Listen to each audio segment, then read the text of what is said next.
આ જે નળ છે તે ગરમ પાણીનો નળ છે. અહીંથી પાણી ભરીને તમારે નાહવા જવાનું. ફક્ત એક જ નળ. ને સવારે નાવાવાળા લાઈનમાં ઊભા હોય. આ બાથરૂમનો દરવાજો છે.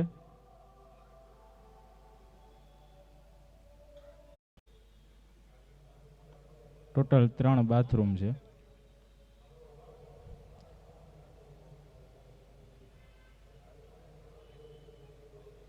નીચેના જે સંડાસ બાથરૂમ હતા તેની કન્ડિશન ને ઉપર જે સંડાસ બાથરૂમ જે વિદ્યાર્થીઓના ઉપયોગમાં આવે છે તેની કન્ડિશન.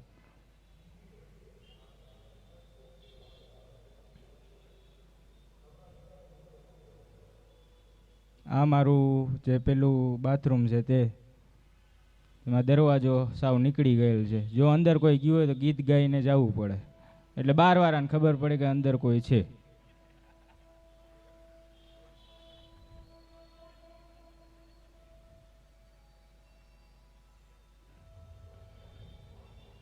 આ બીજી લોબી જ્યાં અત્યારે બધા વિદ્યાર્થીઓના રૂમ છે. ટોટલ 7 રૂમ પાછળ, 7 રૂમ આગળ. આમાંથી અત્યારે ખાલી 4 જ રૂમ ખુલ્લા છે, જેમાં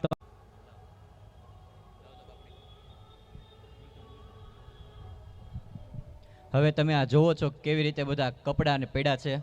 કપડાં ટીંગાડવા માટે હેંગર છે એ બધા પોતે જાતે ફિટ કરેલા છે. કોઈ કબાટની વ્યવસ્થા નથી, કોઈ વસ્તુ રાખવા માટે કોઈ ખાના નથી.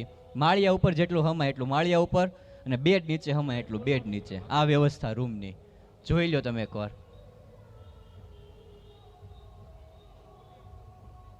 આ જે ગાડલા છે એ બધા વિદ્યાર્થીઓ ઘરેથી લઈને આવ્યા છે. અહીં ખાલી સેટ જ આપી હતી.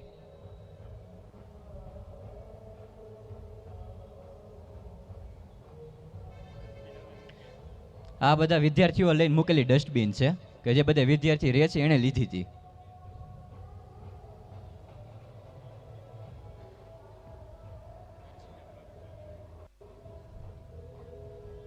આ જો કપડાં કેવી રીતના પડ્યા છે. રાખવા માટે વ્યવસ્થા નથી કંઈ.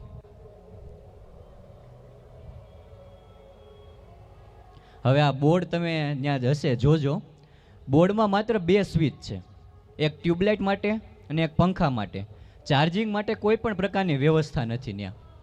અત્યારે હોસ્ટેલમાં 13 જણા રહે છે, એમાંથી 6 થી 7 વિદ્યાર્થી એવા છે કે આઈટી ફિલ્ડમાં છે, એ કોમ્પ્યુટર લાઇનમાં, કે એને એ વસ્તુની સખત જરૂર પડે.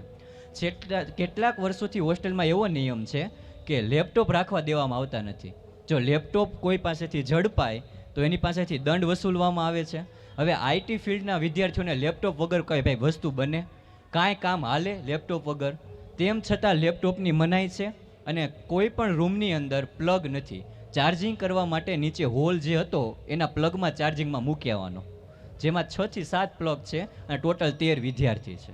રૂમે કોઈ વ્યવસ્થા નથી.